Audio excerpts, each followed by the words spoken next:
মানুষের মধ্যে কিছু মানুষ আছে যারা তাদের নফসটাকে আল্লাহর সন্তুষ্টির জন্য বিক্রি করে দিয়েছে। সুবহানাল্লাহ। মানে তাদের জীবনের মূল থিমটাই হচ্ছে আল্লাহ পাকের সন্তুষ্টি অর্জন করা। কোনো কিছুকেই তারা আল্লাহ সন্তুষ্টির উপর প্রাধান্য দিবে না। যদি কোটি টাকার অফার আসে হারাম, সে সেটা রিজেক্ট করবে, আল্লাহ নারাজ হবে। একটা সুন্দরী মেয়ে যদি জেনার অফার করে, সে রিজেক্ট করবে, কারণ সে আল্লাহকে ভয় করে। সে আল্লাহ পাকের জমিনের উপরে গায়রুল্লাহ বা কুফফারদের, তাগুতদের কোনো লজ ইমপ্লিমেন্ট করতে পারবে না, কারণ সে আল্লাহকে ভয় করে। সে ইকোনমিক লাইফে হালাল হারামের পরোয়া করে চলবে, কারণ সে আল্লাহকে ভয় করে। সে তার পরিবারে পর্দা এস্টাবলিশ করবে, বিকজ সে আল্লাহকে ভয় করে। মানে আল্লাহ পাকের সন্তুষ্টির জন্য নিজের নফসটাকে, জান মাল সবকিছুকে বিলিয়ে দিয়েছে। এই মানুষগুলো সম্পর্কে আল্লাহ বলছেন ওয়াল্লাহু রাউফুম বিল ইবাদ। এই মানুষগুলোর প্রতি আল্লাহ পাক রাউফ হবেন, কোমল নরম সফট হয়ে যাবে। সুবহানাল্লাহ। কোমল নরম সফট মানে কি? কিয়ামতের মাঠে ডাকা হবে, এই গুনাহগুলো করেছিলে? জি আল্লাহ, আমি এই গুনাহগুলো করেছি। আল্লাহ পাক পর্দা দিয়ে দিবেন। পর্দার পরে বলবেন যে দুনিয়াতে তোমার এই গুনাহগুলো আমি গোপন করে রেখেছিলাম, আজকেও সবগুলো গোপন করে দিলাম, জান্নাতে চলে যাও। আল্লাহু রাউফুম বিল ইবাদ। আল্লাহ পাক তার বান্দার প্রতি রাউফ, কোমল হবে। দুনিয়াতে রাউফ কেমন? যে কোনো বিপদ আপদ বালা মুসিবতে সেই ব্যক্তি হাঁটু গেড়ে আল্লাহর কাছে চাবে, আল্লাহ আমার এই সমস্যা, আল্লাহ আমার এই সমস্যা, আল্লাহ আমার এই সমস্যা। আল্লাহু রাউফুম বিল ইবাদ। আল্লাহ পাক ওই বান্দার প্রতি সফট, কোমল হয়ে যাবে। এগুলোর অনেক প্রমাণ আমি আমার জীবনও পেয়েছি। এগুলো আমি পাবলিকলি বলতে পারবো না, আর আপনি ব্যাখ্যাও করতে পারবো না। আর এমন কিছু বিষয় আছে যেগুলো আসলে মানুষকে বলেও বোঝানো যায় না। বড় বড় স্কলারদের কিতাব এখন যখন পড়ি, তারা বলেন কি বলবো, তোমরা তো বুঝবেই না। মানে এমন একটা লেভেলে মানুষ চলে যায় যে ওই লেভেলের কথা সবাইকে বোঝানো যায় না। কিভাবে বলবো, কিভাবে ব্যাখ্যা করব, কোন আবেগ নিয়ে আসবো, কোন শব্দ নিয়ে আসবো, আমি আপনাকে বোঝাতে পারবো না। এরকম একটা অবস্থান থাকে। একজন সাহাবীর নাম বলি আলী ইবনে আবি তালেব রাদিয়াল্লাহু আনহু। আপনি তার পুরো জীবনী পড়লে তাকে খুব সফট পাবেন, নিজেকে গোপনকারী পাবেন, খুব বেশি উচ্ছ্বাস প্রকাশকারী পাবলিক ফিগার। হ্যাঁ, এই যে আমরা শো অফ, নিজেকে জাহির করা, আপনি পাবেন না তাকে। এবং তিনি শেষ জীবনে কি বলেছেন জানেন? শেষ জীবনে বলেছেন যে জ্ঞান আমি নবী সাল্লাল্লাহু আলাইহি ওয়াসাল্লামের কাছ থেকে পেয়েছি, সেগুলোকে সুষ্ঠুভাবে বন্টন করার মতো কাউকে পেলাম না জীবনে। মানে একটা লেভেল থাকে মানুষের আল্লাহ পাকের মারিফত লাভের, যে লেভেলে গিয়ে মানুষ সবার সাথে আমভাবে কিছু বলতে পারে না। তা আমি ওই লেভেলে কিছু ফিল করছি, কিছু নির্যাস পাচ্ছি যে আমি আপনাকে বুঝাতে পারছি না। যাই হোক, আল্লাহ পাক রাউফ মানে এত সফট হবেন, জীবনের যে কোনো পদে আপনি আল্লাহকে ডাকবেন, আল্লাহ আপনার ডাকে তাৎক্ষণিক সাড়া দিবেন ইনশাআল্লাহ। ইনশাআল্লাহ, ইনশাআল্লাহু আযজা ওয়া জাল। এখন পাতাগুলো ঘাটলে আমরা প্রথম এইরকম কোন মানুষকে পাই যারা নিজের নফসটাকে আল্লাহর জন্য উৎসর্গ করে দিয়েছেন? এক নাম্বার পাচ্ছি আমরা আমাদের আদি পিতা আদম আলাইহিস সালাম। আজকে ডিটেলস আয়াত বাই আয়াত বলার সময় পাচ্ছি না, তবে আমি সামারি বলছি, আপনারা একটু বাসায় পড়ে নেবেন। আদম আলাইহিস সালামকে আল্লাহ রাব্বুল আলামিন নিজের হাত দিয়ে সৃষ্টি করেছেন। সুবহানাল্লাহ। এখন আল্লাহ পাকের হাত কি, কেমন, কিভাবে ব্যাখ্যা করতে পারবো না, এবং এই ব্যাখ্যা করা আমাদের জন্য জরুরি নয়। আল্লাহ পাক যা বলেছেন বাস, কোনো কিছুর সাথে সাদৃশ্যপূর্ণ নয়, কোনো কিছুর এক্সাম্পল তার সাথে শোভনীয় হবে না। জাস্ট আল্লাহ পাক বলেছেন খলাকতু বিয়াদাই, আমি আদমকে সৃষ্টি করেছি আমার দুই হাত দিয়ে, বাস এই পর্যন্ত ফুল স্টপ। এগুলো হচ্ছে কোরআন সুন্নাহর কিছু মূলনীতি। আল্লাহ পাক বলেছেন আর রহমান আলাল আরশ ইস্তাওয়া, রহমান আরশের উপরে সমুন্নত। কোন হালতে কি অবস্থায় আছেন ব্যাখ্যা করতে পারবো না, দরকার নাই, ফুল স্টপ। আদম আলাইহিস সালামকে সবচেয়ে বড় যে নেয়ামত আল্লাহ পাক দিয়েছেন সেটা হলো আদম আলাইহিস সালামকে আল্লাহ পাক তার পক্ষ থেকে ইলম শিক্ষা দিয়েছেন। সুবহানাল্লাহ। আল্লাহ পাক প্রথমেই তাকে সৃষ্টি করে ফেরেশতাদেরকে দিয়ে সিজদা করার নাই। আল্লাহ পাক তাকে আগে জ্ঞান শিক্ষা দিয়েছেন। সূরা বাকারা শুরুর দিকে আছে ওয়া আল্লামাল আদামা আসমাআ কুল্লাহা, আমি আদমকে যত রকম জ্ঞান আছে, আসমাআ কুল্লাহা মানে যত রকম নাম এবং জ্ঞান আছে সবই শিখিয়েছি আদম আলাইহিস সালামকে। উম্মাহ আজকে পিছিয়ে পড়েছে আদম আলাইহিস সালাম এই মহামানবের জ্ঞানতাত্ত্বিক সুন্নত না নিয়ে। আজকে আমরা লেকচার শুনতে চাই, ইউটিউব ফেসবুক থেকে দিন শিখতে চাই, আমরা জ্ঞান অর্জন করতে চাই না। আপনি একটা লেকচারে ডাকেন, আপনি 2-3 লাখ লোক পাবেন, বাংলাদেশেই তো হচ্ছে 2, 3, 4, 5 লাখ লোক, কিন্তু আপনি 5 লক্ষ লোককে 6 মাস একটা সিস্টেমেটিক সিলেবাস দিয়ে পড়াশোনা করতে বলেন, দে উইল ডিনাই। শুরু করে দেন, দেখবেন তার মধ্যে 10 জন বাকি আছে, বাকি সবাই রিজেক্ট করেছে। উম্মার সবচেয়ে বড় সমস্যা এখন, ইয়াংদেরকে স্পেশালি বলছি, জ্ঞানতাত্ত্বিক রেভলিউশনের ঘাটতি আছে। আমরা অনেক কিছু করতে চাই, অনেকে দাওয়ার কথা বলেন, জিহাদ ফি সাবিলিল্লাহর কথা বলেন, ইসলাম প্রতিষ্ঠার কথা বলেন, জ্ঞান অর্জন করতে চান না। ইলম অর্জন ছাড়া আপনি কিছুই করতে পারবেন না দিনের জন্য। Absolutely nothing you can do. আপনি কিছুই করতে পারবেন না। আদম আলাইহিস সালামকে শ্রেষ্ঠত্ব দেওয়া হয়েছে জ্ঞানের মানদণ্ডে। আর কোন জ্ঞান? এই মহাবিশ্বের সব জ্ঞান আল্লাহ পাক তাকে শিখিয়েছেন, আসমা কুল্লাহা, সমস্ত জ্ঞান শিখিয়েছেন। সুবহানাল্লাহ। তাহলে আমাদের পিতাকে আল্লাহ পাক সবচেয়ে প্রথম কোন নিয়ামত দিয়েছেন?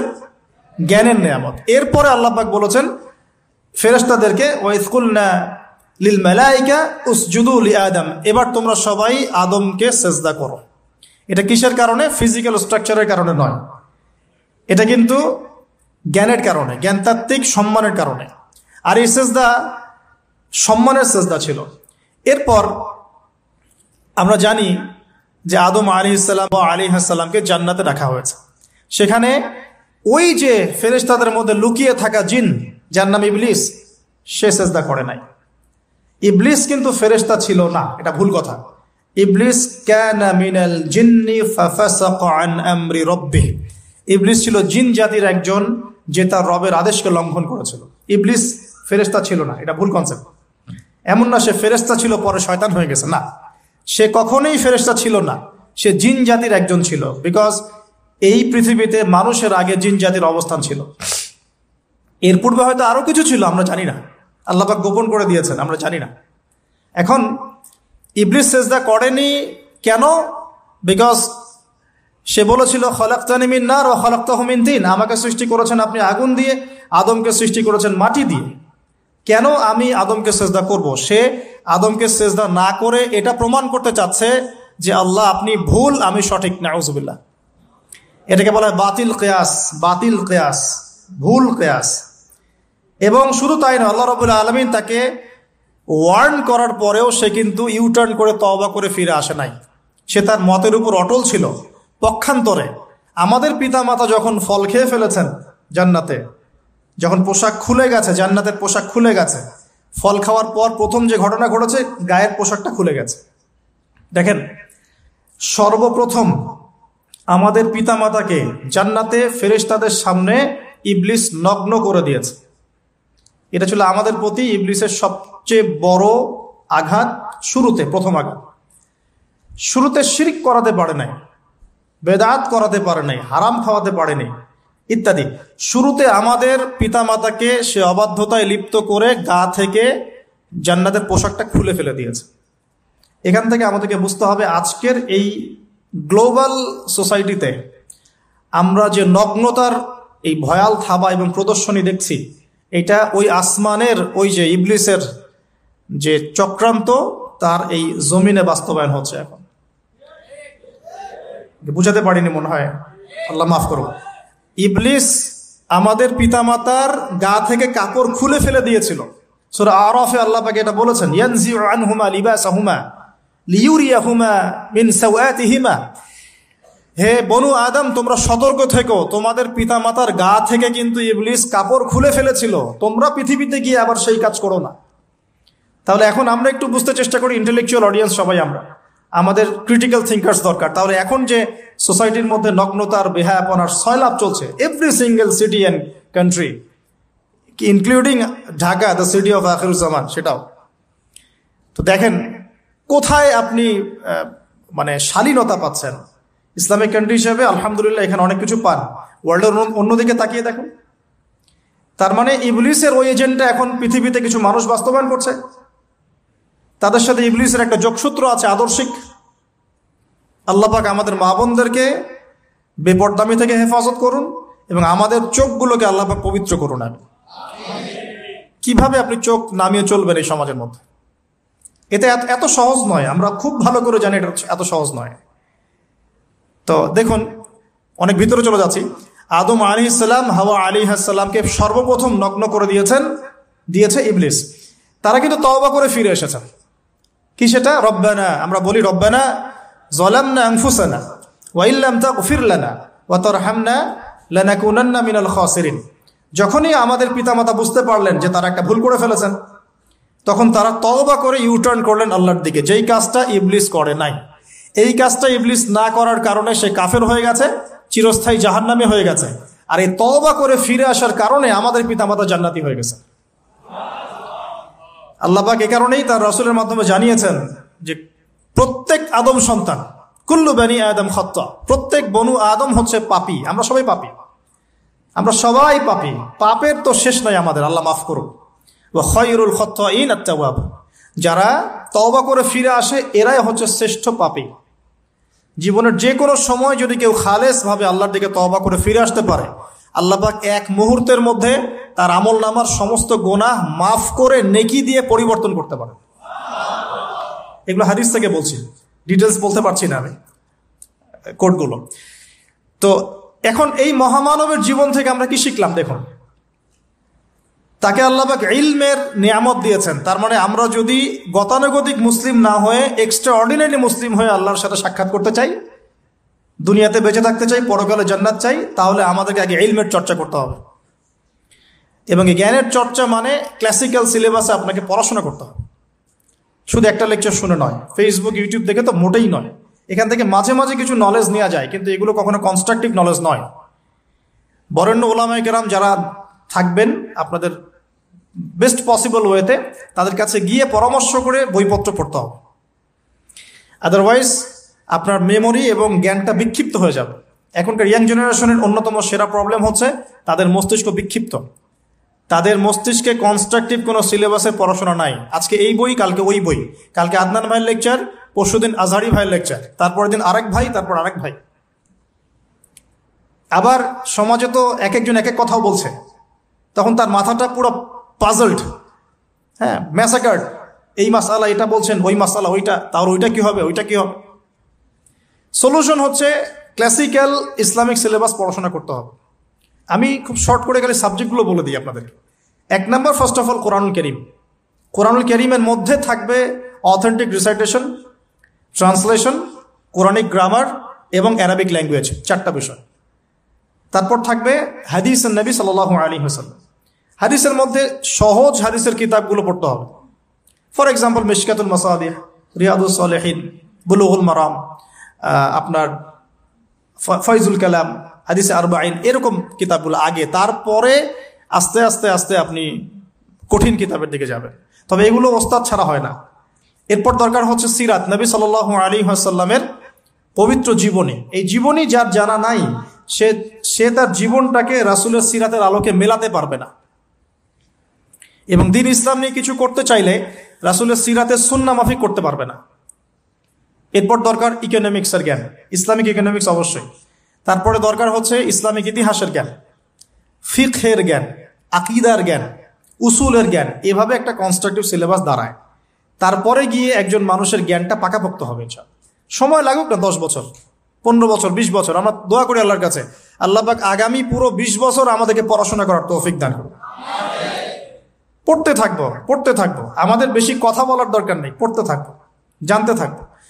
এখন তাহলে আমরা আজকে প্রথম একটা লেসন পেলাম, গতানুগতিক মুসলিম না হয়ে এক্সট্রা অর্ডিনারি মুসলিম হতে হলে প্রথমে এই মহামানবের জ্ঞানতাত্ত্বিক শিক্ষা নিতে হবে, ইলমের মেহনত হবে ইনশাআল্লাহ তাআলা। আল্লাহ পাক আমাদের সবাইকে জ্ঞানের মেহনত করার তৌফিক দান করুন এবং আমাদের পরিবারে জ্ঞান প্রতিষ্ঠার তৌফিক দান করুন। আমাদের বাচ্চাদের মধ্যে সেই জ্ঞান প্রবেশ করানোর তৌফিক দান করুন। আর প্রয়োজন হচ্ছে তাওবাহ, আত-তাওবাহ। আদম আলাইহিস সালাম ভুল করেছেন, আমরাও ভুল করি, কিন্তু শয়তানের পাল্লায় পড়ে ভুল করলেই তার তাবেদারি করতে হবে না, বরং যখনই আমাদের স্মরণ হবে আমরা ইউটার্ন করবো আল্লাহর দিকে তওবা করে। দ্বিতীয় মেসেজ হচ্ছে বেশি বেশি তওবা ইস্তেগফার করব। দিনে কমপক্ষে 100 বার পড়তে পারি আস্তাগফিরুল্লাহাল্লাযী লা ইলাহা ইল্লা হুয়াল হাইয়ুল কাইয়্যুম ওয়া আতুবু ইলাইহি, অথবা এতটুকু অ্যাটলিস্ট আস্তাগফিরুল্লাহ ওয়া আতুবু ইলাইহি, আস্তাগফিরুল্লাহ ওয়া আতুবু ইলাইহি, ব্যাস এতটুকু। নবী সাল্লাল্লাহু আলাইহি ওয়াসাল্লাম দিনে 100 বার তওবা করতেন, কোন হাদিস এসেছে 70 বার তওবা করতেন। এরপর একটু সামনে যাই, কোরআনের পাতা উল্টালে দেখবো আরেকজন নবীর নাম আসে, আরেকজন মহামানবের নাম, তার নাম হচ্ছে নূহ আলাইহিস সালাম। এই মানুষগুলো যাদের কথা বলছি তারা কিন্তু কেউ গতানুগতিক মুসলিম ছিলেন না, ছিলেন তারা এক্সট্রা অর্ডিনারি মুসলিম ছিলেন। আমি তাদের থেকে নলেজ নিচ্ছি। এবার আসি কোরআনের পাতা একটু সামনে গেলে দেখবো আরেকজন নবীর নাম চলে আসে, নূহ আলাইহিস সালাম। নাম শুনেছেন? সামারি 950 বছর দিনের দাওয়াত দিয়েছেন। সুবহান। এক্সট্রা অর্ডিনারি মুসলিম হতে হলে আমাদেরকে দাওয়াতি কাজ করতে হবে, তার আগে ওই যে জ্ঞান অর্জন করতে হবে। এই দাওয়াতি কাজটা হবে মধ্যম পন্থায়, শৈথিল্যতাবাদ না, চরমপন্থা না, মধ্যমপন্থী থাকবো ইনশাআল্লাহ। এখানে অনেক সময় মধ্যমপন্থী থাকতে গিয়ে কিছু মানুষ হিকমতের দোহাই পেরে শৈথিলতাবাদী হয়ে যায়।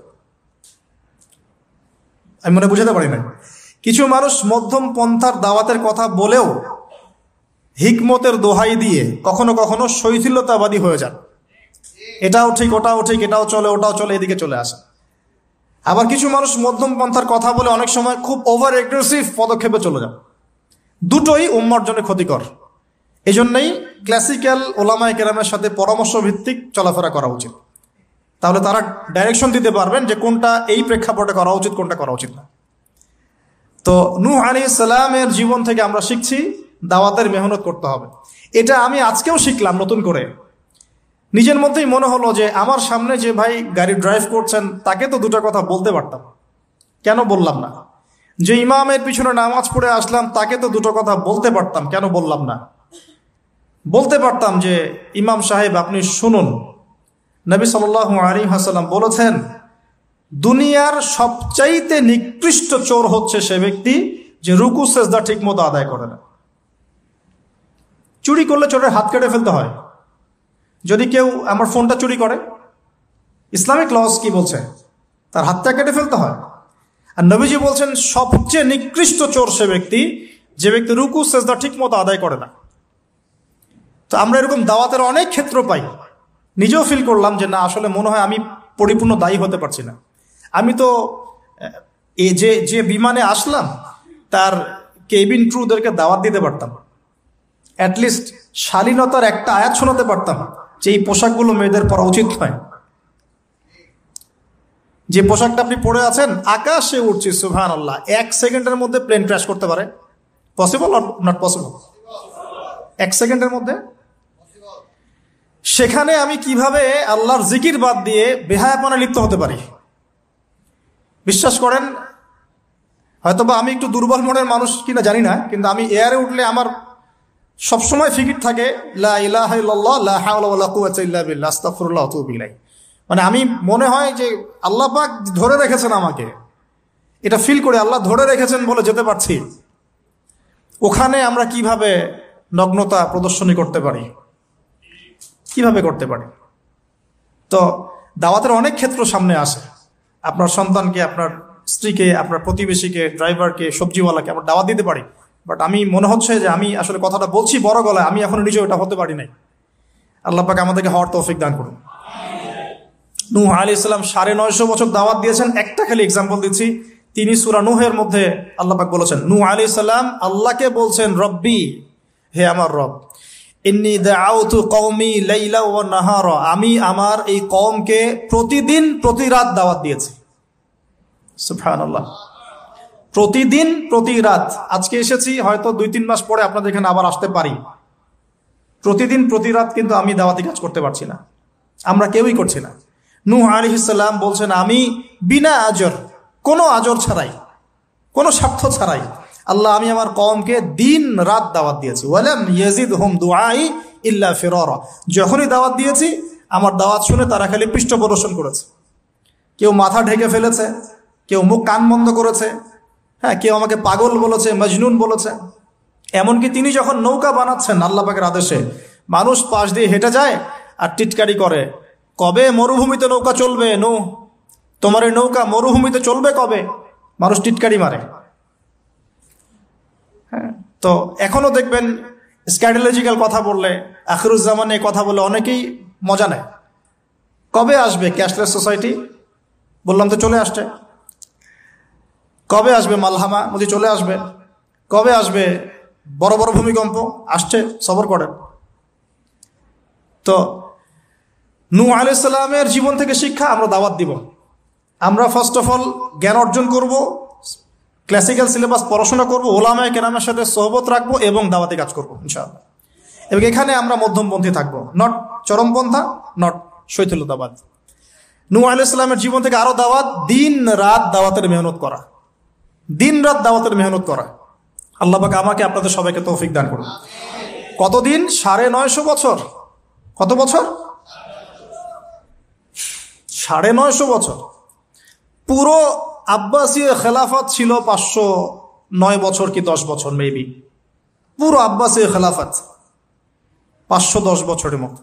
উমাইয়াদের ছিল 93 ইয়ার্স। আমাদের নবী সাল্লাল্লাহু আলাইহি ওয়াসাল্লামের দাওয়াতের মিশন বয়স ছিল 23 বছর। 950 বছর দাওয়াত দেওয়ার পর তাফসীরের কিতাবে এসেছে 40 or 80 ফ্যামিলিজ, এই 40 বা 80টা ফ্যামিলি ইসলাম কবুল করেছে। তার মানে এখানে শিক্ষা, এক্সট্রাঅর্ডিনারি মুসলিম হতে হলে দাওয়াতের মেহনতে হতাশ হওয়া যাবে না, লেগে থাকতে হবে, লম্বা সময় ধরে দাওয়াত দিতে হবে। আল্লাহ পাক আমাকে আপনাদের সবাইকে লম্বা সময় ধরে বিশ্বে দাওয়াতি কাজ করার তৌফিক দান করুন। আর সামনে যাই। নিজের ছেলে ইসলাম কবুল করে নাই নূহ আলাইহিস সালামের, নিজের স্ত্রী ইসলাম কবুল করে নাই।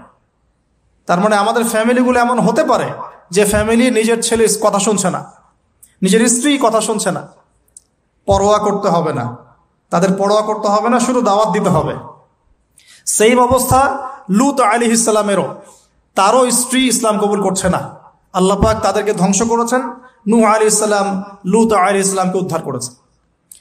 তো এখানে আমরা আমাদের দিনী বোনদেরকে রিকোয়েস্ট করব, আপনারা সবাই আপনাদের ফ্যামিলিতে খাদিজা রাদিয়াল্লাহু আনহা, আয়েশা রাদিয়াল্লাহু আনহা রোল প্লে করেন।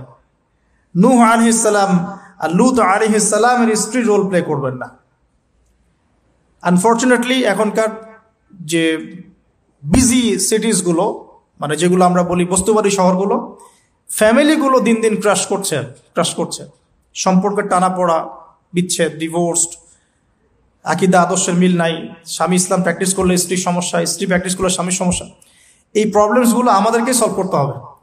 আল্লাহ পাক আমাদেরকে সবর করার তৌফিক দান করুন। পারিবারিক তালিমটা খুব বেশি ইম্পর্টেন্ট। পরিবারের তালিম চালু করা উচিত। পরিবারে কোরআন এবং হাদিসের কিতাবগুলো থেকে দার্সের ব্যবস্থা করা উচিত এবং সপরিবারেই ওলামায়ে কেরামদের সাথে পরামর্শ করে চলা উচিত। ইনশাআল্লাহ ভালো হবে। আল্লাহ পাক তৌফিক দান করুন। আমিন। নূহ আলাইহিস সালামের আরেকটা কথা বলে শেষ করি। শেষে যখন নৌকা ডুবছে, তিনি তার ছেলেকে তখনও পিতৃস্নেহে ডাকছেন, নৌকায় আসো বাবা। ছেলে বলছে যে আমি পাহাড়ে উঠে যাব, ইয়াসিমুনি মিনাল মা, এই পাহাড় আমাকে পানি থেকে বাঁচাবে। নূহ আলাইহিস সালাম বলছেন, আল্লাহ তুমি আমার ছেলেকে বাঁচাও, ইন্নাহু মিন আহলি, সে আমার পরিবারের একজন। আমরা বলি না আমাদের সন্তানদের ক্ষেত্রে, আল্লাহ পাক বলছেন লাইসা মিন আহলিক, সে তোমার পরিবারের কেউ না।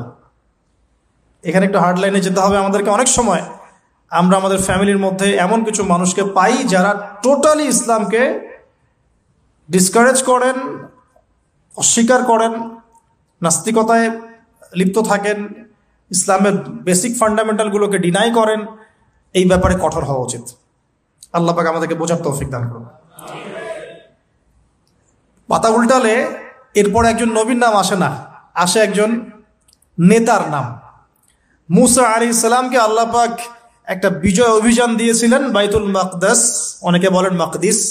তো এই জায়গায় বিজয় অভিযানে পাঠানো হচ্ছে মুসা আলাইহিস সালামকে, কিন্তু তিনি তার কওমের জন্য একজন নেতা নির্বাচন করছেন। তার কওম বলছে আমাদেরকে একজন নেতা দিন যার আন্ডারে থেকে আমরা আমালেকা সম্প্রদায়ের বিরুদ্ধে যুদ্ধ করব। এখন মুসা আলাইহিস সালাম বলছেন আল্লাহ পাক যদি কোনো নেতা দেন, তোমরা যদি আবার পালানো শুরু করো।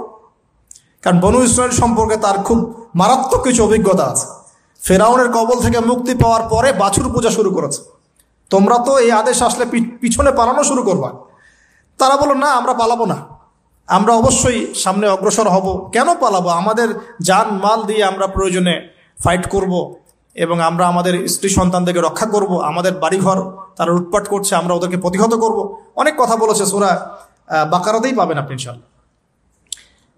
তো আল্লাহ রাব্বুল আলামিন একজন ব্যক্তিকে সেখানে নেতৃত্ব দিলেন, তার নাম তালুত। কি নাম ভাইয়া? তালুত। এবং তালুতের আন্ডারে যুদ্ধ করছেন একজন ছোট বলছি কারণ তখন তার বয়স 12 থেকে 14 বছর। তিনি পরবর্তীতে নবী হয়েছেন, তার নাম দাউদ আলাইহিস সালাম। তো এই তালুত সম্পর্কে কি নসিহত, কেন এক্সট্রাঅর্ডিনারি মুসলিম হওয়ার সাথে কি সম্পর্ক? কোরআনের পাতা উল্টালে তালুত সম্পর্কে দুটো কথা পাওয়া যায়। বনু ইসরাইল বলছেন যে তালুত নেতৃত্বের যোগ্য নয়, তার তো সম্পদ নাই, তার তো খ্যাতি নাই। আমরা তো এটাই বলি, নেতৃত্ব কখন আসে? খ্যাতি আছে আপনার, আপনি নেতা হওয়ার যোগ্য, সম্পদ আছে, আপনি নেতা হওয়ার যোগ্য। আমাদের থটস এরকম, এটা বনু ইসরাইলের ইহুদিদের থটস, ঠিক আছে? কিন্তু আল্লাহ পাক বলছেন, সূরা বাকারাতে আছে যে আল্লাহ রাব্বুল আলামিন তাকে দিয়েছেন বাসতাতাউ ফিল জিসমি ওয়াল ইলম।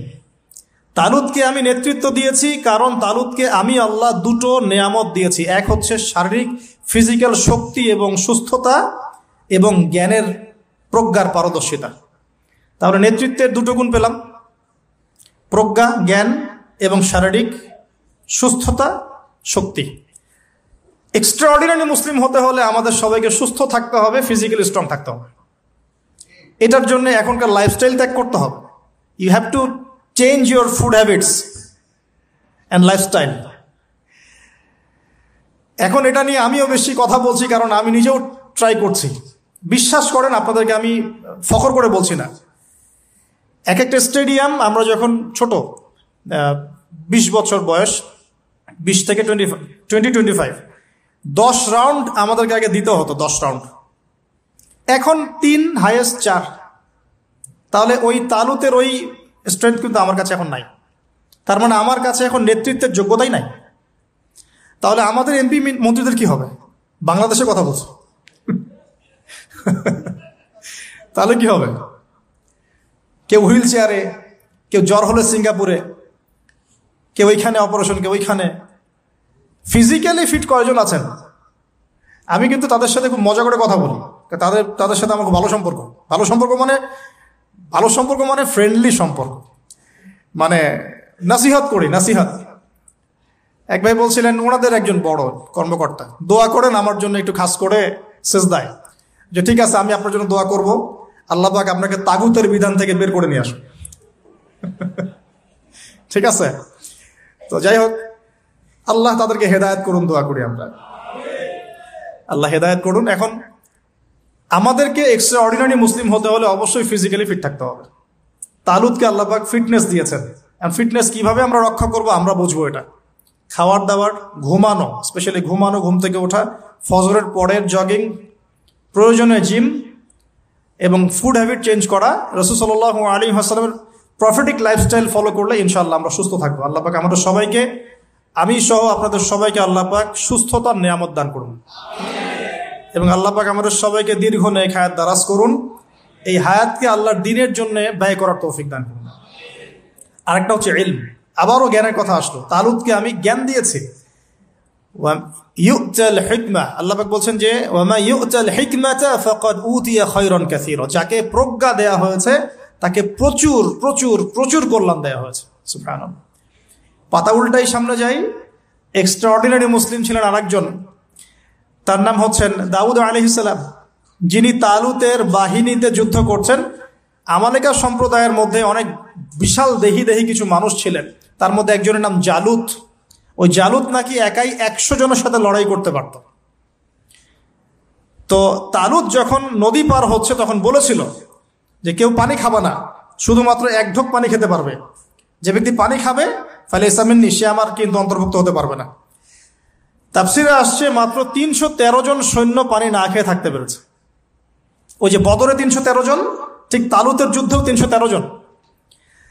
এটা অনেকে জানেন না, বদর যুদ্ধ হয়েছে 313 জন সাহাবী, তালুতের সাথেও ছিল মাত্র 313 জন। আর এদিকে আমালেকা সম্প্রদায়ের বিশাল বাহিনী। এখন আমালেকা সম্প্রদায়ের মধ্যে এক যোদ্ধা আছে, তার নাম জালুত, যে একাই 100 জনের সাথে লড়াই করতে পারে। আল্লাহ রাব্বুল আলামিন তার সাথে মোবারাজার জন্য দাউদ আলাইহিস সালামকে আদেশ করছে। দাউদ আলাইহিস সালামের বয়স তখন 14 বছর।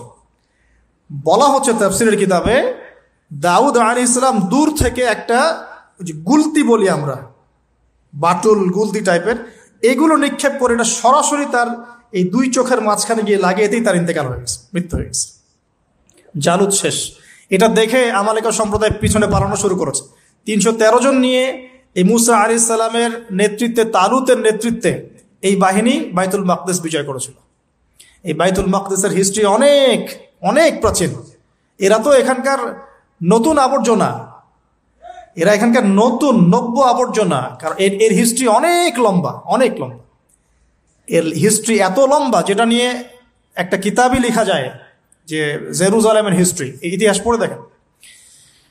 তো যাই হোক, এখন দাউদ আলাইহিস সালাম থেকে আমাদের কি শিক্ষা আছে একটু দেখি। এক্সট্রাঅর্ডিনারি মুসলিম হতে হলে কি করতে হবে? দাউদ আলাইহিস সালাম সম্পর্কে আল্লাহ রাব্বুল আলামিন দুটো কথা বলেছেন। এক, আল্লাহ রাব্বুল আলামিনের কাছে দাউদ আলাইহিস সালামের নামাজ অনেক অনেক বেশি পছন্দের ছিল, এবং আল্লাহ রাব্বুল আলামিন দাউদ আলাইহিস সালামের রোজাটা অনেক বেশি পছন্দ করতেন। আমরা কি জানি তিনি কেমন করে রোজা রাখতেন? একদিন রোজা রাখতেন, পরের দিন রাখতেন না, তারপরে আবার রাখতেন, তারপর রাখতেন না, তারপর আবার রাখতেন, তারপর রাখতেন না। এইভাবে তিনি সারা বছর রোজা রাখতেন। সুবহানাল্লাহ। এবং রাতের বেলা এত চমৎকার করে জাবুর তেলাওয়াত করতেন আর নামাজে দাঁড়িয়ে থাকতেন, তার এই জাবুরের তেলাওয়াত শুনতে পাখি, অনেক তাফসিরে আসছে পাখি, মাছ, অন্যান্য প্রাণী, তারা এসে চুপ করে বসে তার তেলাওয়াত শুনত। এগুলো কোনো গাল গল্প নয়। বিশ্বাস করেন আল্লাহ পাকের এই পৃথিবীতে যত মাখলুক আছে সবাই আল্লাহর ইবাদত করে, সবাই। আল্লাহ পাক তো আমার নামাজের মুখাপেক্ষী নন। আসমান নামাজ পড়ছে, জমিন নামাজ পড়ছে, চন্দ্র সূর্য নামাজ পড়ছে, পাহাড় পর্বত নামাজ পড়ছে। একজন সুফি পীর সাহেবের সাথে সাক্ষাৎ হয়েছিল, তিনি বলেছেন যে আমাদের বডির মধ্যে যে কীট পতঙ্গগুলো থাকে সেগুলো তাসবিহ পাঠ করে। তো আল্লাহ পাক তো আমার নামাজের মুখাপেক্ষী নন। তো এখান থেকে এক্সট্রা অর্ডিনারি মুসলিম হতে হলে, আহসান হতে হলে আমাদেরকে নামাজ ঠিক করতে হবে। আল্লাহ পাক আমাদের সবাইকে দাউদ আলাইহিস সালামের মতো সুন্দর করে নামাজ পড়ার তৌফিক দান করুন। আর দাউদ আলাইহিস সালামের এই সুন্নতের উপর আমল কে করেছেন সবচেয়ে বেশি? আমাদের নবী মুহাম্মদ সাল্লাল্লাহু আলাইহি ওয়াসাল্লাম। অ্যাটলিস্ট আমরা তার উম্মত, তার মতো করে নামাজটা তো পড়তে শিখব। বিশ্বাস করেন এখন ম্যাক্সিমাম মসজিদ, আমি এখানকার অবস্থা জানি না, আমি আমার লোকালিটির কথা বলছি, ম্যাক্সিমাম মসজিদ বাইতুল্লাহ থেকে এখন বাইতুল নাস হয়ে গেছে। বুঝতে পারেননি? বাইতুল্লাহ মানে আল্লাহর ঘর, যেখানে আল্লাহর বিধান চলবে, আল্লাহর মতো, আল্লাহ যেভাবে সন্তুষ্ট হন সেই নামাজ চলবে। এখন চলছে বাইতুল নাস, মানুষের সন্তুষ্টির নামাজ, মানুষের সন্তুষ্টির নামাজ।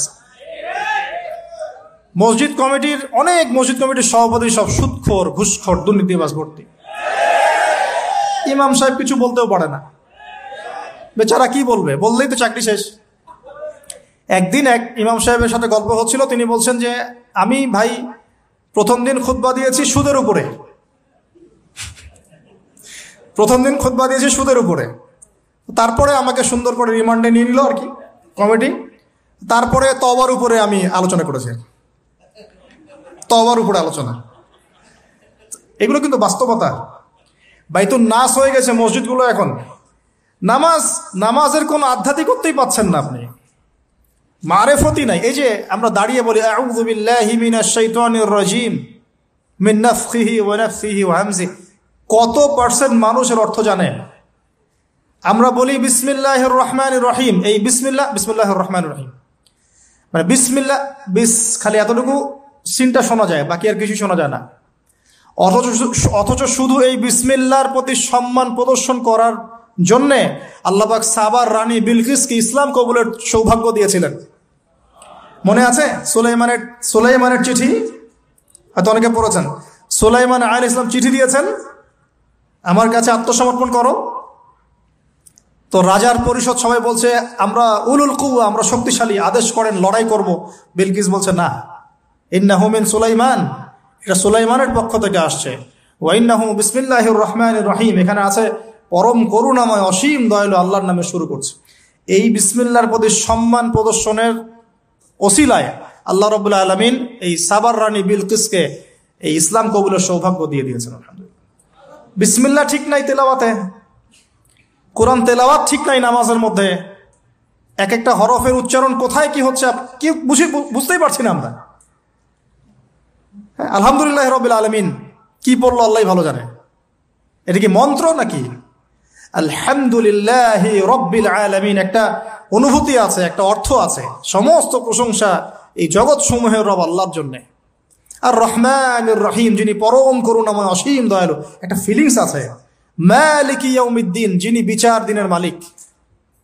ইয়াকা না'বুদু, আমরা শুধু তোমার ইবাদত করি।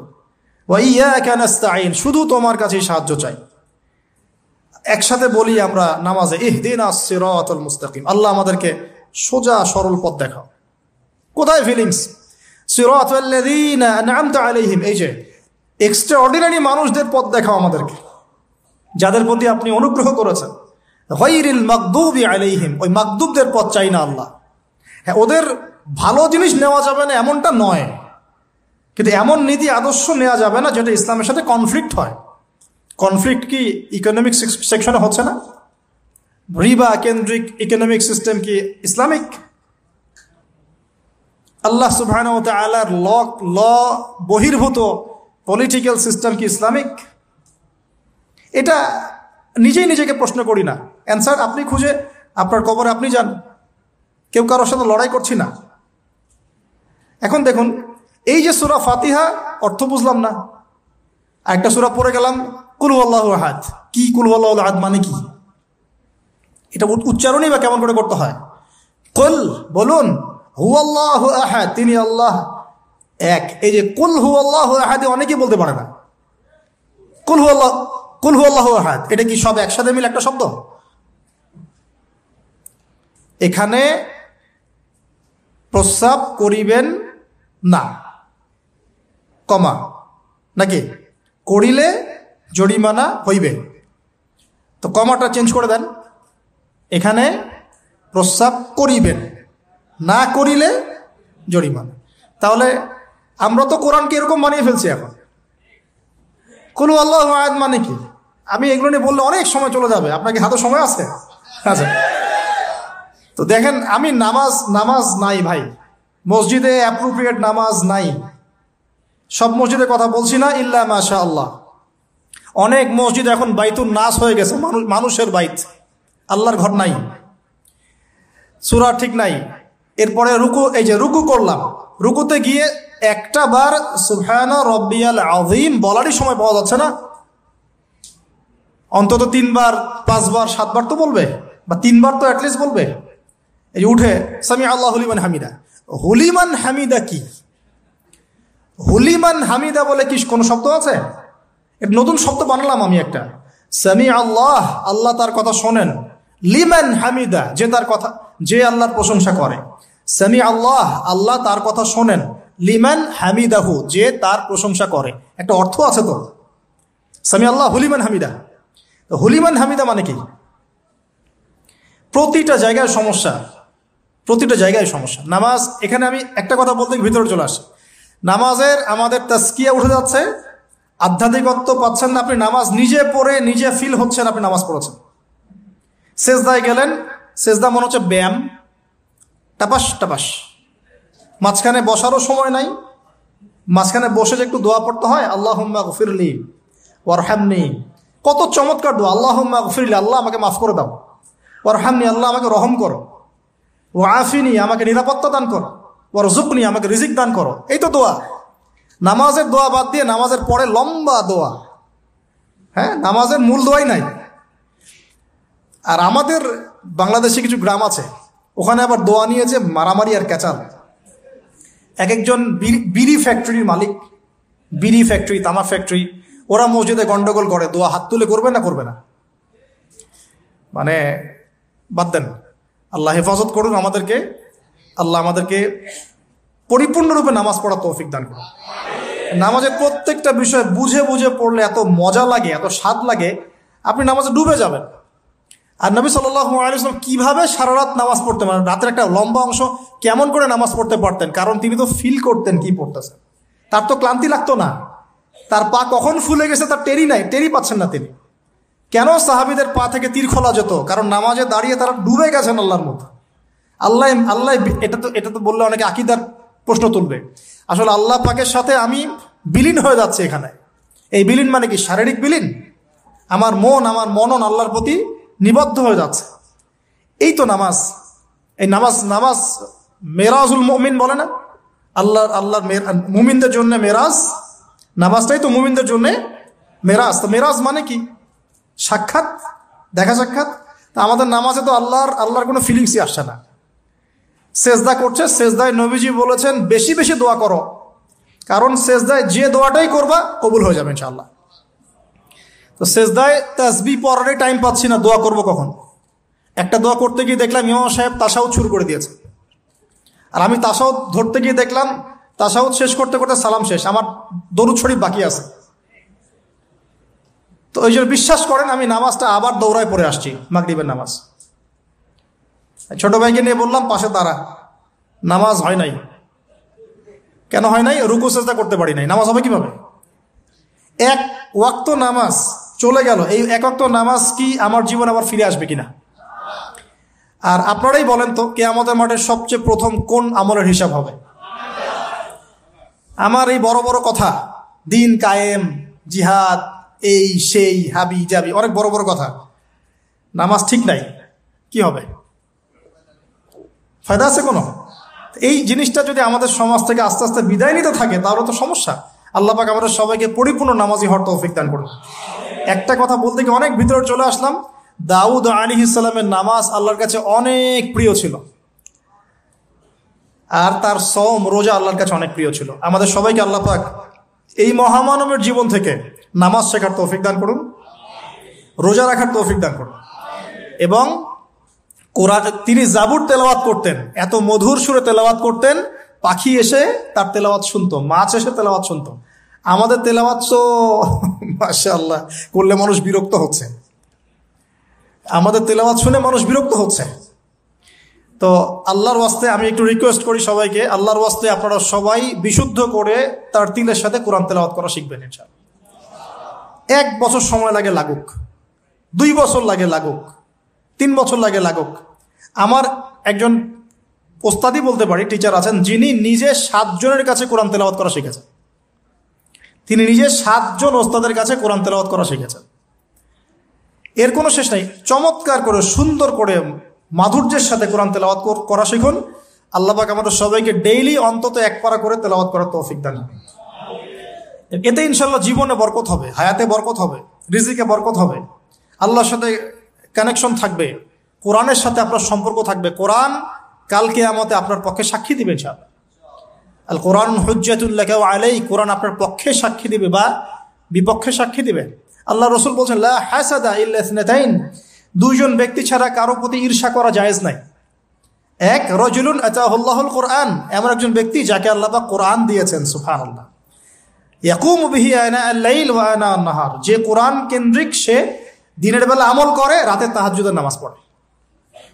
আরেকজন ব্যক্তি রাজুলুন আতাহুল্লাহু মালান, একজন ব্যক্তি যাকে আল্লাহ পাক সম্পদ দিয়েছেন, ইউনফিকু বিহি আনা আল-লাইল ওয়া আনা আন-নাহার, এই টাকা পয়সা, মাল সম্পদ ইসলামের জন্য সে দিন রাত খরচ করে। এই 2 ব্যক্তি ছাড়া অন্য কারোর প্রতি ঈর্ষা করা যায় না। আর এগুলো হাদিস তো অনেক শুনেছেন, প্রত্যেক হরফে 10 নেকি করে পাবেন। কোরআন আপনার পক্ষে সাক্ষী দিবে। সূরা বাকারা, যে ঘরে তেলাওয়াত করা হয় সূরা বাকারা, শয়তান সেই ঘর থেকে দূর দূর করে পালিয়ে যাবে। সূরা আলী ইমরানের শেষের 10 আয়াত মুখস্থ করবেন, সূরা বাকারার শেষের 3টা আয়াত মুখস্থ করবেন, সূরা হাশরের শেষের 3-4টা আয়াত মুখস্থ করবেন, সূরা কাহাফের প্রথম 10টা আয়াত মুখস্থ করবেন, সূরা কাহাফের শেষের 10টা আয়াত মুখস্থ করবেন। এরকম অনেকগুলো সূরা আছে, সূরা ফালাক, নাস, ইখলাস, সূরা ফালাক, নাস, ইখলাস, কাফিরুন ইত্যাদি। নামাজ শেষ করব? আচ্ছা, ওকে, আমি গুটিয়ে নিচ্ছি ইনশাআল্লাহ। তো আমরা দাউদ আলাইহিস সালামের কথা শুনলাম, আরেকজন মহামানব। আর কয়েকজনের কথা জাস্ট সংক্ষিপ্ত করে টাচ করে শেষ করে দিচ্ছি। তার ছেলে সুলাইমান আলাইহিস সালাম, নাম শুনেছি তো? আল্লাহ পাক তাকে জিন জাতির উপর কর্তৃত্ব দিয়েছিলেন, বাতাসের উপর কর্তৃত্ব, তার আংটিতে, তার লাঠি, সিংহাসন।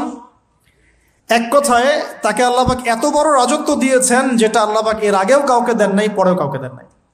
এখান থেকে আমরা শিখছি শক্তিশালী মুসলিম হওয়ার একটা নাসিহাত, শক্তিশালী মুসলিম হওয়া। তা আমাদের সবাইকে শক্তিশালী মুসলিম হওয়ার চেষ্টা করতে হবে, আল্লাহ পাক তৌফিক দান করুন।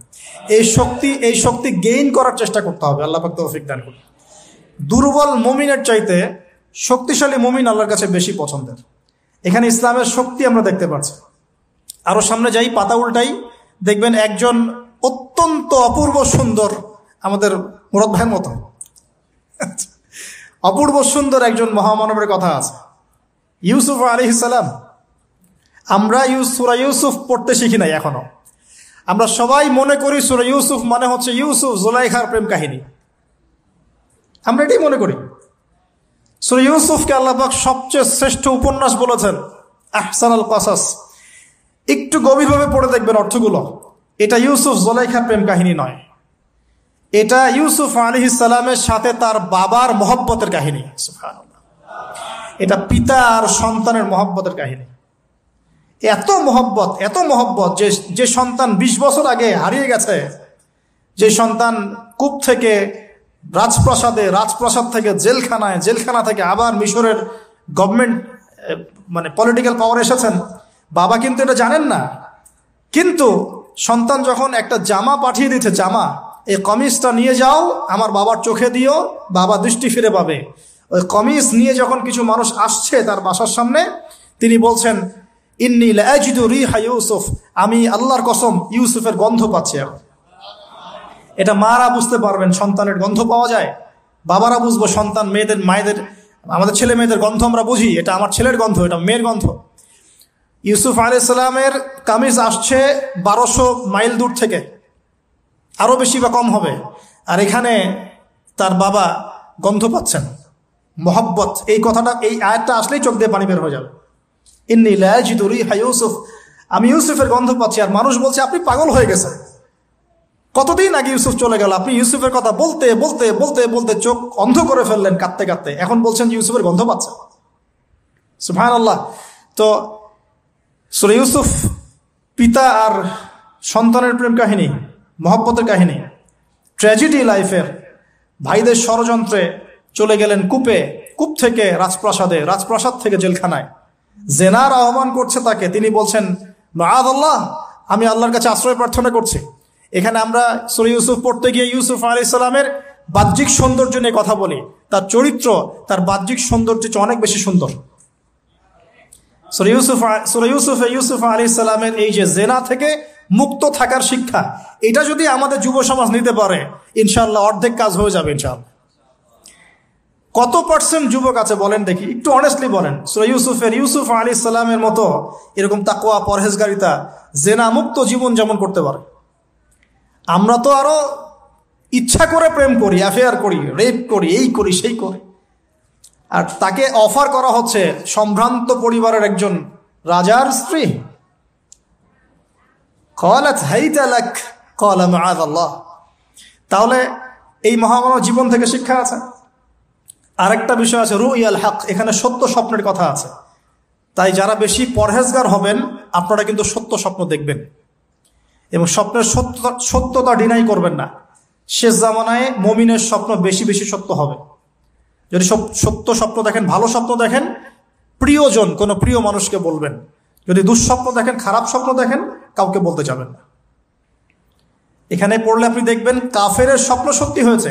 আরেকটা স্ট্র্যাটেজি আছে সূরা ইউসুফে, এর আগে একটা লেকচারে বলেছিলাম। ইউসুফ আলাইহিস সালাম এমন অর্থনৈতিক পরিকল্পনা গ্রহণ করেছিলেন যার ফলশ্রুতিতে মিশরের লক্ষ লক্ষ মানুষ দুর্ভিক্ষ থেকে বেঁচে গেছে। সুবহানাল্লাহ। তাহলে এখনকার আমাদের পারিবারিক ক্ষেত্রেই হোক, সোশ্যাল বা ওয়ার্ল্ড অ্যাফেয়ার্সই হোক, ওই ইকোনমিক পলিসি যদি লঞ্চ করা যায়, ইনশাআল্লাহ তাআলা দেখবেন জনগণ না খেয়ে মরবে না। আর এই কথাটা আমি সবাইকে বোঝাতে পারি, বাংলাদেশের মানুষকে বোঝাতে পারি না। কারণ ইউসুফ আলাইহিস সালাম এখানে 7 বছর মেয়াদি একটা পরিকল্পনা নিয়েছেন। অপচয় করো না, যতটুকুতে কাজ হয়ে যায় এতটুকু ব্যবহার করো, বাকিটা সেভ করো। দুর্ভিক্ষ সামনে আসছে, তখন ইনশাল্লাহ বেঁচে যাবে তোমরা। কে শোনাবে কার কথা? গিয়ে দেখেন এক একটা প্রকল্পের কি অবস্থা। অপচয়ে সবচেয়ে টপ জাতি বাঙালি জাতি এখন সারা ওয়ার্ল্ডের মধ্যে। পানি অপচয়, গ্যাস অপচয়, তেল অপচয়, বাদ দেন, এ বলতে গেলে অনেক সময় চলে যাবে। তাহলে সূরা ইউসুফ থেকে আমরা শিখলাম কি? রুইয়াল হক, সত্য স্বপ্ন, ক্যারেক্টার। আমরা শিখলাম এখানে চরিত্র পবিত্র রাখার ব্যাপার, শিখলাম পারিবারিক বাবা সন্তানের মহব্বত।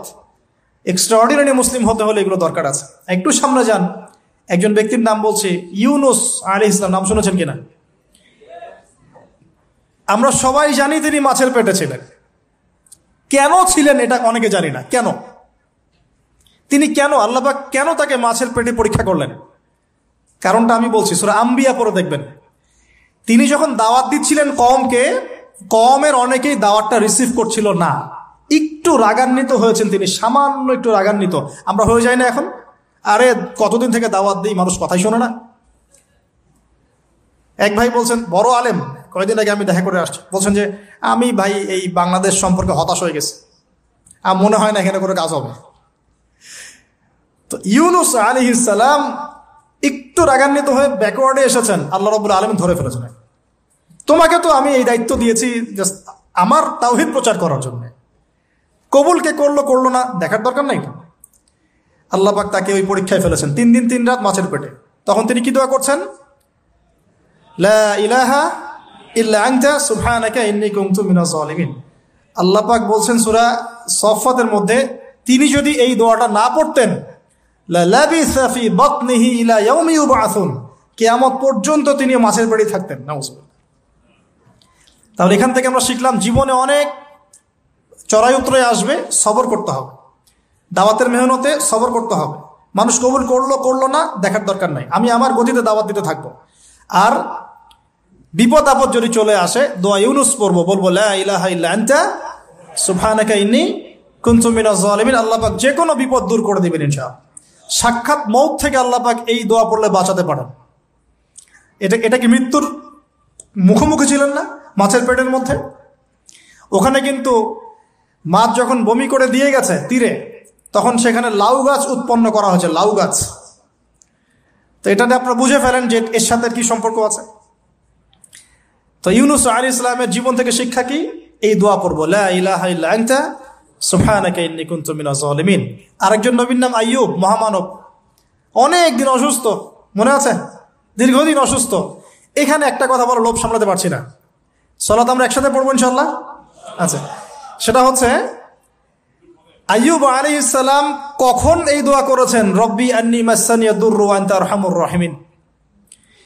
রোগ যখন আস্তে আস্তে আস্তে তার জিহ্বাতে এসেছে, জিহ্বা দিয়ে তার জিকির করতে কষ্ট হচ্ছে, তখন তিনি বলছেন, আল্লাহ আমাকে অনেক দুঃখ দুর্দশা স্পর্শ করেছে, আমি জিকিরটা ঠিক মতো করতে পারছি না, আল্লাহ আমাকে শেফা দান করো।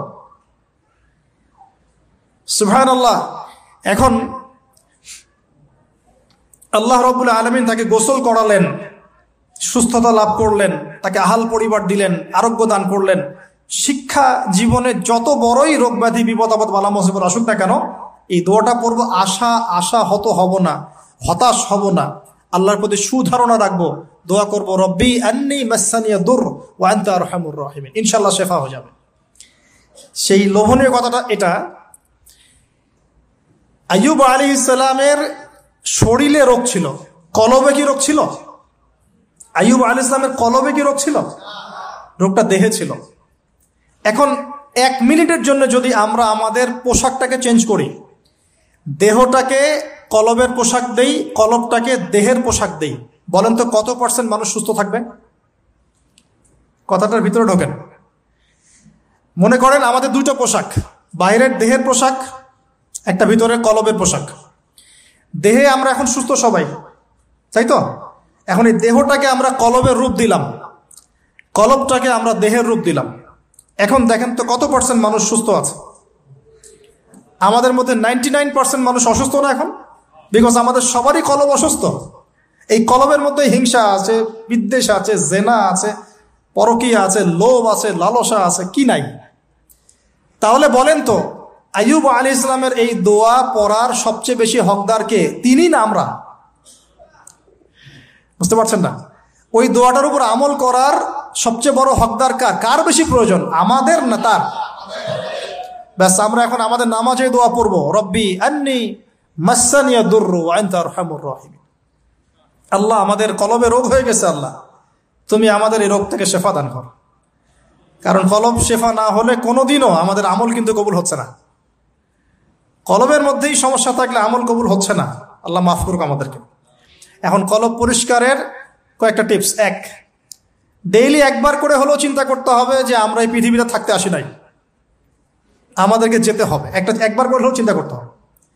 দুই, ডেইলি এক পারা কোরআন তেলাওয়াত আপনাকে আল্লাহর দিকে নিয়ে আসবে, কলব পরিষ্কার হবে ইনশাআল্লাহ। ডেইলি জিকির আজগার, হিসনুল মুসলিম বই থেকে ডেইলি জিকির আজগার করবো ইনশাআল্লাহ, কলব পরিষ্কার হবে। আল্লাহওয়ালা মানুষের সাথে দেখা সাক্ষাৎ করবেন, কলব পরিষ্কার হবে। কবরস্থানে গিয়ে কবর জিয়ারত করবেন, কলব পরিষ্কার হবে। অন্যের প্রতি গীবত, বিদ্বেষ, হিংসা, পরশ্রীকাতরতা রাখবেন না, কলব পরিষ্কার হবে ইনশাআল্লাহ।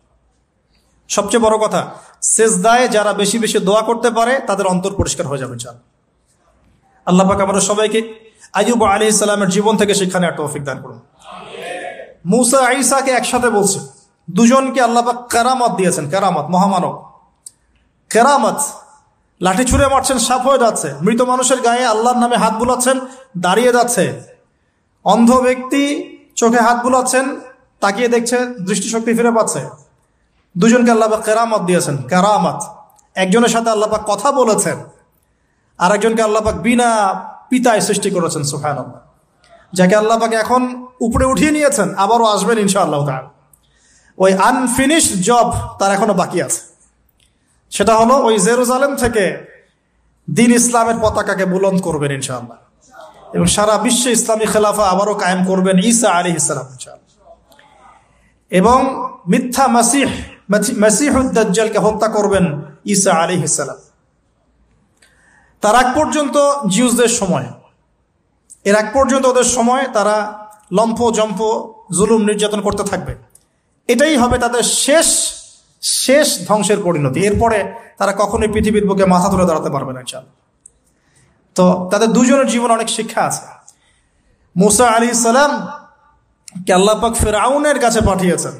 কোরআনের পাতায় পাতায় মুসা ফিরআউন, মুসা ফিরআউন, মুসা ফিরআউন। আল্লাহ পাকের কি অলৌকিকত্ব, মানে কি নিদর্শন! যেখানে আবু জেহেল সেখানেই মুহাম্মদ, যেখানেই আজার সেখানে ইব্রাহিম, যেখানে ফিরআউন সেখানেই মুসা। তার এই যুগেও যেখানেই যত বেশি করাপশন, যত বেশি অন্যায় অবিচার, সেখানে তত বড় মুমিনের জন্ম হবে ইনশাআল্লাহ। তো আল্লাহর পক্ষ থেকে নবুয়ত পাওয়ার পরে তিনি দোয়া করছেন, আল্লাহ আমার এত সাহস নাই, শক্তি নাই, আল্লাহ আমি দুর্বল। তার মধ্যে একজন মানুষ আমার এক থাপ্পড়ে মারা গেছে ওদের ওখানে, মনে আছে? থাপ্পড়ে না, সরি, ঘুষি ফাওয়াকাযাহু ফাকাদা আলাইহি, এক ঘুষি দিয়েছেন। এই যে এক ঘুষি দিয়ে মানুষ মেরেছেন মুসা আলাইহিস সালাম, মানে অ্যাক্সিডেন্টলি, ইচ্ছা করে না। এটা থেকেই ওই যে চাইনিজ মার্শাল আর্ট শুরু হয়েছে, এক ঘুষিতে মানুষ মারা যায়। বিশ্বাস করছে না? এই যে টেকনিক, এক ঘুষিতেও মানুষের মৃত্যু হতে পারে, এমন স্পট আছে মানুষের দেহে। এখান থেকে শিল্প গড়ে উঠেছে, মার্শাল আর্টস গড়ে উঠেছে না? তো মুসা আলাইহিস সালাম বলছেন, আল্লাহ আমার এই সমস্যা। আল্লাহ বলছেন এই দোয়া করো, রব্বিশ রহলি সদরি। আমরা কি দোয়া করবো তাহলে?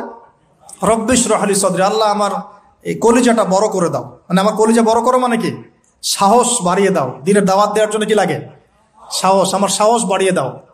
একজন আলেম বলেছিলেন 3টা জিনিস লাগে, জ্ঞান, সাহস, ধৈর্য। দিনের দাওয়াত দিতে এবং দিন বিজয় করতে 3টা জিনিস লাগবে, জ্ঞান, সাহস, ধৈর্য। এবং সেই আলেম আপনাদের খুব পরিচিত একজন, নাম বলছি না। এখন হে আল্লাহ, আমার বক্ষকে প্রশস্ত করো, ওয়াসসিরলি আমরি, আমার কাজকে সহজ করে দাও। আমার কাজ সহজ নয়, কাজটা সহজ করে দাও। ওয়াহলুল উকদাতাম মিন লিসানি, আমার জড়তা আছে জিহ্বায়, দূর করে দাও। ইয়াফকাহু কওলি, যাতে করে আমার কথা মানুষ বুঝতে পারে। ডক্টর জাকির নায়েক এই দোয়াটার উপর খুব বেশি আমল করেন। আপনারা কি দেখেছেন না লেকচারে? এই দোয়াটার ব্যাপক ফজিলত আছে। ইনশাআল্লাহ এই দোয়ার উপর যারা আমল করবে, আল্লাহ পাক তাকে প্রশস্ত সদর দিবেন, জ্ঞান দিবেন, সাহস দিবেন। ইনশাআল্লাহ দাওয়াতের ক্ষেত্রে সে মানে না জড়তা মুক্ত কথা বলতে পারবে ইনশাআল্লাহ। এই কাজগুলো আমাদের করা উচিত। সবচেয়ে বড় কথা, তিনি ফেরাউনকে দাওয়াত দিয়েছেন। তাহলে বুঝলাম দাওয়াতের কাজ আস্তে আস্তে আস্তে আস্তে ওই পর্যায়ে পর্যন্ত যেতে হবে কি না। তাহলে এখনকার বিশ্বে কি ফেরাউন নাই? এখনকার বিশ্বে ফেরাউন নাই? অল্প কিছু জায়গা বাদ দিয়ে ম্যাক্সিমামই তো ফেরাউন, অল্প কিছু জায়গা বাদ দিয়ে ম্যাক্সিমামই ফেরাউন, হামান, কারুন, নমরুদ। আর এই কথাটা বলার সৎসাহস থাকা উচিত। কোন কোন দৃষ্টিকোণ থেকে বলা হচ্ছে? বিকজ আল্লাহ পাকের আইন আপনি মানছেন না, আল্লাহ পাকের কোরআন আপনি মানছেন না, নবীর সুন্নত মানছেন না। শেষ করে দেই লাস্ট। উতবা সাহেবা রাবিয়া, তোমরা ইসলাম কবুল করো। তারা করে নাই বলেই তো বদর হলো। তারপরে সমাজ পরিবর্তন, একটা হাদিস আমাকে প্রেরণা যোগায়, একটা হাদিস আমাকে প্রেরণা যোগায়, সেটা হলো নবীজি বলছেন তোমাদের সামনে এমন যুগ আসছে, জামানা সবরিন, কঠিন সবরের জামানা। ওই যে বলেছে অনেকদিন আগে, ইমান ধরে রাখাটা হাতের মধ্যে আগুন ধরে রাখার মতো হবে। ওই জামানায় যে ব্যক্তি আমার সুন্নতের উপরে লিল মুতামাসসিক, আমার সুন্নতের উপরে একদম দৃঢ় থাকতে পারবে, আজরুনা খামসিনা শাহীদাম মিনকুম, তোমাদের মধ্যে 50 জন শহীদ সাহাবীর নেকি পাবে ইনশাআল্লাহ। এই জন্য আমরা মাঠে ময়দানে কাজ করছি। করতে করতে করতে করতে যদি কখনো দেখা যায় যে না আর পসিবল হচ্ছে না, কোনোভাবেই সম্ভব হচ্ছে না, সেক্ষেত্রে এরকম আবিসিনিয়ার মতো জায়গাগুলোতে চলে আসা ছাড়া কোনো অপশন নাই। তো আপনারা তো মাশাআল্লাহ ভালো পরিবেশে আছেন। এই পরিবেশে সাহাবীরা হিজরত করেছিলেন, ঠিক আছে। বাদশাহ নাজাশী খ্রিস্টান শাসক ছিলেন, মুসলিম ছিলেন না, তারপরেও তিনি তার রাজ্যের মধ্যে ন্যায় বিচার প্রতিষ্ঠা করেছিলেন। আর এখনকার মুসলিমদের কাছে ন্যায় বিচার পাওয়া যাচ্ছে না। আল্লাহ পাক আমাদেরকে হেফাজত করুন। এরপরে টার্নিং পয়েন্ট, মদিনা থেকে কিছু যুবক সাহাবী আসেন আসআদ বিন জুরারা রাদিয়াল্লাহু আনহুর নেতৃত্বে। তারপরে তারা ফিরে যান, পরের বছর 12 জনকে নিয়ে আসেন, তারপরের বছর আসেন 75 জনকে নিয়ে। এরপরে বায়াতে আকবায়ে কুবরা হয়। বায়াত একটা বিষয় আছে ইসলামে, এটা তো উঠেই যাচ্ছে আস্তে আস্তে। এটা নিয়ে নিচ্ছে কিছু ভণ্ড পীর সাহেব, তাই না? কিন্তু অরিজিনালি কিন্তু ইসলামে একটা বায়াতের ব্যাপার আছে। তো নবী সাল্লাল্লাহু আলাইহি ওয়াসাল্লাম সেটা নিয়েছেন। নেয়ার পরে আল্লাহ পাক তাকে আদেশ করেছেন মদিনায় হিজরত কর। তখন তিনি মদিনায় হিজরত করে সেখানে গিয়ে মদিনা সনদ করা, মসজিদ নববী নির্মাণ করা, তারপরে ইহুদিদের সাথে চুক্তি করা, একটা রাষ্ট্র যেভাবে ফাংশন করে সব সেখানে হলো। তারপরে সামরিক অভিযান শুরু হলো আস্তে আস্তে। এই করতে করতে কিছু সারিয়া হলো, সারিয়া সাইফিল বাহার, সারিয়া আবুয়া, সারিয়া বুয়াত, এরকম অনেকগুলো সারিয়া হওয়ার পরে এক পর্যায়ে বদর যুদ্ধ হয়েছে। সরাসরি প্রথম বদর হয়নি, কিন্তু বদর যুদ্ধ জয়লাভ, পরে উহুদের যুদ্ধ পরের বছর, এই যুদ্ধের সাময়িক বিপর্যয়। তারপরে খন্দকে বাইন মানে ওরা কিন্তু ফিরে চলে গেল, আমাদের কোনো ক্ষতি করতে পারলো না। তারপরে নবী সাল্লাল্লাহু আলাইহি ওয়াসাল্লাম বলেন আজকের পর থেকে আমরাই অগ্রগামী হব, ওরা আমাদেরকে কিছু করতে পারবে না। এরপরে সামরিক অভিযান বাড়লো, দাওয়াতের মেহনত বাড়লো, আস্তে আস্তে আস্তে আস্তে মাশাআল্লাহ মাত্র 8 বছর, মাত্র 8 বছর, 8 বছরের ব্যবধানে নবী সাল্লাল্লাহু আলাইহি ওয়াসাল্লাম প্রায় বিনা যুদ্ধে মক্কা জয় করলেন। কোন মক্কা? যে মক্কা থেকে আমাদেরকে চলে আসতে হয়েছে এক সময়। ইসলাম এভাবে বিজয় লাভ করেছে। আর আমাদের জন্য নবী সাল্লাল্লাহু আলাইহি ওয়াসাল্লামের এই মহামানবের জীবনেই হচ্ছে উসওয়াতুল হাসানা। আমাদের জন্য কিন্তু আগেকার মহামানবরা উসওয়াতুল হাসানা নন, যাদের কথা আমরা আলোচনা করলাম তাদের থেকে আমরা শিক্ষা নিচ্ছি, কিন্তু আমাদের উসওয়াতুল হাসানা হচ্ছেন নবী সাল্লাল্লাহু আলাইহি ওয়াসাল্লাম। তার এই সিরাত, তার এই জীবনী পড়লে আমরা আমাদের ব্যক্তি জীবন, দাওয়াতের জীবন, পারিবারিক জীবন, কখন কি করতে হবে, এই পুরো বিষয়টা আমরা খুব ভালো করে আয়ত্ত করতে পারব। আল্লাহ রাব্বুল আলামিন আমাদের সবাইকে নবী সাল্লাল্লাহু আলাইহি ওয়াসাল্লামের জীবন থেকে শিক্ষা নেওয়ার তৌফিক দান করুন।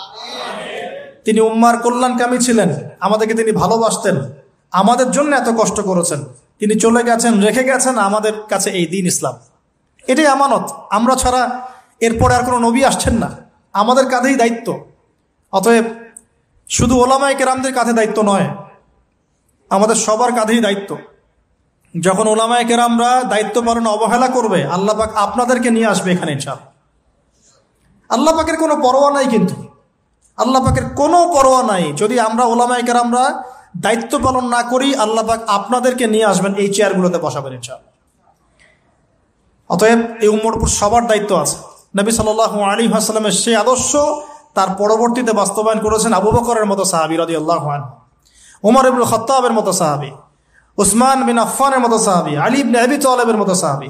এরপরেও উমাইয়াদের 93 ইয়ার্স, আব্বাসীয়দের প্রায় 500 বছর, উসমানীয় খেলাফত, ফাতেমি খেলাফত, কর্ডোবা ইসলামী খেলাফত, আপনার মামলুকদের শাসন, মুঘলদের শাসন, আফগানদের শাসন হতে হতে হতে হতে এই 1917 সাল পর্যন্ত সারা বিশ্বে এগুলোই চলেছে আলহামদুলিল্লাহ। লাস্ট 100 বছরে মাশাআল্লাহ আমরা আমাদের ট্র্যাক হারিয়ে ফেলেছি। কি করলাম? আমরা ঈমান থেকে সরে আসলাম, তাকওয়া থেকে সরে আসলাম, হারাম খাওয়া শুরু করলাম, জেনা করা শুরু করলাম, দ্বীনি ইলম অর্জনের চেষ্টা করলাম না, পর্দার বিধান কায়েম করলাম না, দাওয়াতের মেহনত করলাম না, ইসলাম প্রতিষ্ঠার কোনো জাজবা রাখলাম না, ইত্যাদি করতে করতে আমাদের উপরে তারা চেপে বসে গেল। আজকে এখন পর্যন্ত এই অবস্থাতেই আছে। এখন আমরা কি চাই এই অবস্থাতেই কিয়ামত হোক, নাকি আগামী ইসলামের যে বিজয়গুলো আসবে সেখানে আমরাও কিছু ভূমিকা রাখি? যদি ভূমিকা রাখতে চাই যার যার জায়গা থেকে, এই কয়টা কাজ আমরা একটু করার চেষ্টা করি। আল্লাহ পাক তৌফিক দান করুন। 1, পুরো কোরআনটা পড়বো ইনশাআল্লাহ। 2, হাদিসের কিতাবগুলো মোতাআলা করবো ইনশাআল্লাহ।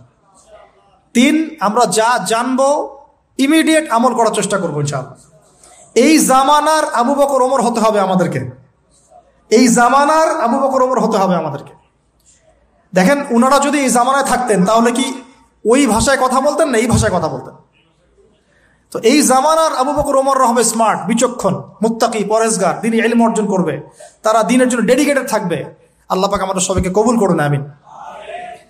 প্রয়োজন 4 নাম্বার, আমাদের আদর্শ পরিবার, পারিবারিক মূল্যবোধে কোনো ছাড় দিব না ইনশাআল্লাহ। 5 নাম্বার, আমাদের সন্তান, এই যে ছোট ছোট বাচ্চারা যারা আছে, বাচ্চাদেরকে ডিনামাইট করে গড়ে তুলবেন ইনশাআল্লাহ। বাচ্চাদেরকে একবারে ডিনামাইট, মানে জেনারেল নলেজ, ইসলামিক নলেজ, প্রত্যেকটা ডিপার্টমেন্ট যেন ওদের স্ট্রং থাকে ইনশাআল্লাহ। এবং ছোটবেলা থেকেই ওদেরকে নামাজ, ইসলামিক নীতি নৈতিকতা, মূল্যবোধ দিয়ে বড় করবেন ইনশাআল্লাহ। আল্লাহ তৌফিক দান করুন। আরও প্রয়োজন হচ্ছে হালাল খাওয়া। আলহামদুলিল্লাহ এটাতে আমরা চেষ্টা করছি, আল্লাহ পাক বরকত দান করুন। আর কি দরকার হবে? উম্মার ঐক্যের চেষ্টা করা, কোনো বিভক্তি না বাড়ানো। এমনিতেই মাশাআল্লাহ 70,000 দলে বিভক্ত আছে। 73 দল বলে তো হাদিসে, আমরা গুনে দেখেছি মনে হয় 73,000 দল আছে। যারা বলে আমরা কোনো দলাদলিতেই নাই, ওদের মধ্যেও 5টা দল হয়ে গেছে।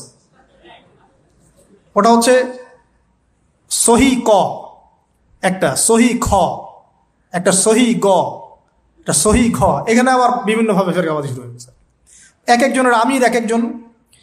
এগুলো হলো না কিছু। হ্যাঁ, আমাদের মধ্যে ইজতিহাদি পার্থক্য থাকতে পারে, মত পার্থক্য থাকতে পারে, মাযহাবগত মত পার্থক্য থাকতে পারে, কোনো প্রবলেম নাই। তারপরেও আমরা এক থাকবো ইনশাআল্লাহ। আমার এই ভাই শাফিঈ মাযহাব ফলো করেন, আমি হানাফি মাযহাব ফলো করি, কোনো সমস্যা নাই। সে আমার ভাই, আমি তার ভাই। আমার ওই ভাই হাম্বলি মাযহাব ফলো করেন, আমি হানাফি ফিকহ ফলো করি, ইনশাআল্লাহ কোনো সমস্যা নাই, আমরা ভাই ভাই। সে তার ইজতিহাদ আল্লাহর কাছে আজর নিবে, আমি আমার ইজতিহাদ নিয়ে আল্লাহর কাছে আজর নিব ইনশাআল্লাহ। মতভেদ থাকতে পারে, মতভেদ থাকবে, তার উপরে মতানৈক্য হবে, মতানৈক্যের উপরে, ভুল বললাম মনে হয়, মতভেদের উপরেও মতানৈক্য হবে ইনশাআল্লাহ। এটার একটা বই আছে, উম্মতের বিভক্তির কারণ এবং সমাধানের উপায়। তো এখান থেকে আমি পেয়েছি মতবিরোধ থাকবে, তার উপরেই আমরা মতানৈক্য রাখবো ইনশাআল্লাহ, ঐক্যবদ্ধ হব ইনশাআল্লাহ। এটা ইসলামের সৌন্দর্য। আল্লাহ পাক তৌফিক দান করুন। আর 2-3টা পয়েন্ট হচ্ছে, আমরা ফিজিক্যালি ফিট থাকার চেষ্টা করবো ইনশাআল্লাহ। হালাল খাওয়ার কথা বলেছি, এবং ফুডের ব্যাপারে সচেতন থাকবেন। ডিভাইস এডিক্টেড হবেন না, প্রাকৃতিকভাবে বড় হন, নিজেদের জীবনটাকে মূল্যায়ন করি, হায়াতটাকে মূল্যায়ন করি। এক একটা দিন, এক একটা রাত চলে যাচ্ছে, লাইফ থেকে চলে যাচ্ছে। আমরা আমাদের গোল্ডেন টাইমগুলোকে মূল্যায়ন করি, আমাদের মা বোনদেরকে পর্দায় রাখি, পারিবারিক মূল্যবোধগুলো সুন্দর করার চেষ্টা করি, দাওয়াতের মেহনত বাড়াতে থাকি, এবং অবশ্যই ইউনাইটেড থাকবেন। প্রয়োজন আপনাদের মধ্যে একজনকে আপনারা আমির বানিয়ে নেবেন, তাদেরকে তার আন্ডারে থেকে সুন্দর মতো আপনারা পরামর্শ করে চলবেন। থাকতে হয়, একজন নেতা থাকতে হয়, না হলে 10 নেতা হলে তো সমস্যা, 10 জন 10 কথা বলবে তখন। হ্যাঁ, যখন ইমামুল মাহদি আসবেন, ঈসা ইবনে মারিয়াম আসবেন, তখন গ্লোবাল আমির হবে ইনশাআল্লাহ। এখন তো গ্লোবাল আমির নাই, আছে তো কমিউনিটি বেস আপনারা পরামর্শ করে সুরাভিত্তিক চলার চেষ্টা করেন। আল্লাহ পাক তৌফিক ইনায়াত করেন। সবশেষ কথা হচ্ছে এই, যদি আমরা এভাবে আমাদের জীবনটা কাটাতে পারি ইনশাআল্লাহ, সূরাতুল বাকারার এই 207 নম্বর আয়াতের উপর আমল হয়ে যাবে ইনশাআল্লাহ। আমরা সেই সব বান্দাদের অন্তর্ভুক্ত হব ইনশাআল্লাহ যাদের ব্যাপারে আল্লাহ পাক বলেছেন ওয়ামিনান নাস, মানুষের মধ্যে কিছু মানুষ আছে মাই ইয়াশরি নাফসাহু ইবতিগাআ মারদাতিল্লাহ, যারা আল্লাহ পাকের সন্তুষ্টির জন্য তাদের জীবনটাকে ঢেলে দিয়েছে, একেবারে যারা আল্লাহ পাকের জন্য, আল্লাহর সন্তুষ্টির জন্য তার জীবনটা, নফসটাকে ঢেলে দিয়েছে ইনশাআল্লাহ। আল্লাহু রাউফুম বিল ইবাদ, এই মানুষগুলোর জন্য আল্লাহ পাক হবেন প্রচন্ড রকম কোমল, নরম, সফট। আল্লাহ পাক আমাদের সবাইকে সেই সব বান্দাদের অন্তর্ভুক্ত হওয়ার তৌফিক দান করুন, সকলেই বলে আমিন। আজকের মতো এই পর্যন্ত থাকলো। আকুলু কওলি হাযা আস্তাগফিরুল্লাহ লি ওয়া লাকুম ওয়া লিসাইরিল মুসলিমিন। বারাকাল্লাহু লানা ওয়া লাকুম বিল আয়াতিল হাকিম। ইন্নাহু তাআলা জাওয়াদুন কারীম রাউফুর রহিম।